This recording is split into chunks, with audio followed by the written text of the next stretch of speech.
संस्था सखियों द्वारा मानवाधिकार दिवस सप्ताह समापन अंतर्गत नारी अस्तित्व को सशक्त बनाए जाने का किया आह्वान।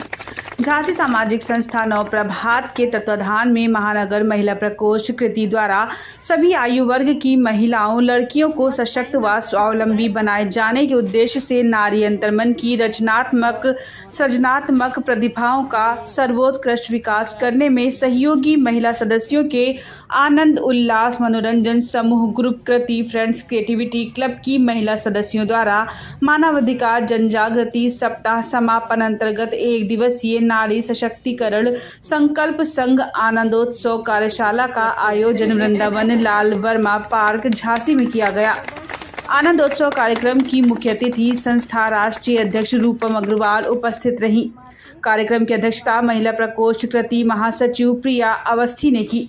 आनंदोत्सव में उपस्थित सभी सखियों ने आनंदोत्सव अंतर्गत उत्साह उमंग उल्लास आनंद से परिपूर्ण बुंदेली लोकगीत गाने वीर भाव प्रेरणा स्लोगन नृत्य हास्य व्यंग एवं खेलकूद के माध्यम से मनोरंजक वातावरण समायोजित कर स्वयं के अंतर्मन में छुपी हुई प्रसन्नता को सभी सखियों के सानिध्य में हंसी खुशी एवं आत्मिक खुशियों में रूप में भड़क उठी है।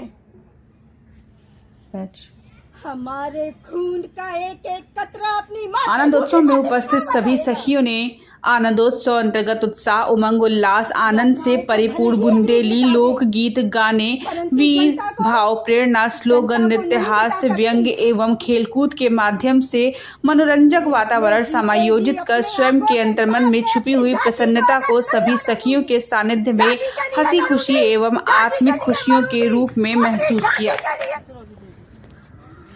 आज हमारे नवप्रभात कृति फ्रेंड्स क्रिएटिविटी क्लब की सभी सखियाँ जो हैं यहाँ पार्क में वर्ष के अंतिम दिनों में अपने कुछ खट्टे मीठे अनुभव साझा करने के लिए यहाँ पर एकजुट हुई हैं।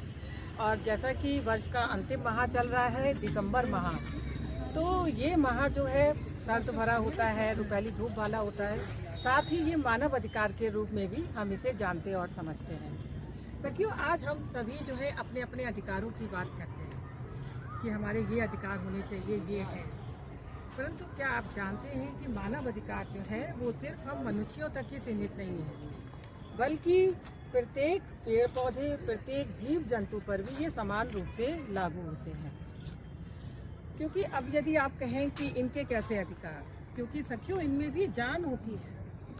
इनमें भी जान होती है, इसलिए ये पृथ्वी पर जन्मा हर वो प्राणी जो सजीव है वो मानव अधिकार की श्रेणी में आता है।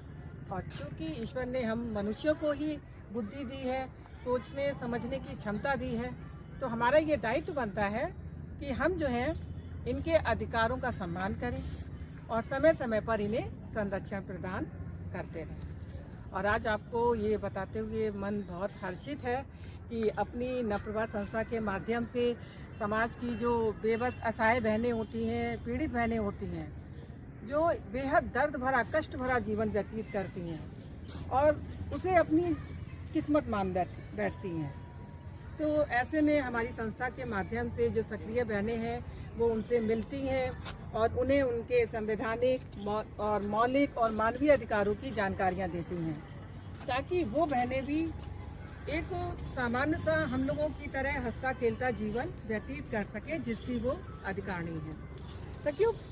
दुख दर्द परेशानियाँ ये हम सबकी लाइफ का पार्ट होते हैं, परंतु इसका मतलब ये नहीं कि हम हंसना बोलना छोड़ दें या हम खुश रहना छोड़ दें, क्योंकि खुश रहना जो है हमारा सबसे बड़ा अधिकार है। जब हम खुश रहते हैं तो हम स्वयं को तो आनंदित करते ही हैं, यानी कि हमारे स्वयं के लिए तो अच्छा होता ही है, परंतु जब हम खुश रहते हैं तो हम जिनके बीच उठते बैठते हैं उन्हें भी आनंद से भर देते हैं। तो आइए आज हम सब मिलकर ये संकल्प लेते हैं कि मानव अधिकार की अलख, आप लोग भी बोलिए, मानव अधिकार की अलख जन जन में जगाएंगे, पर अधिकार मिलते हैं कर्तव्यों से, ये भाव भी हर हृदय में बसाएंगे। आपको बीते हुए वर्ष और आने वाले वर्ष की बहुत बहुत शुभकामनाएं।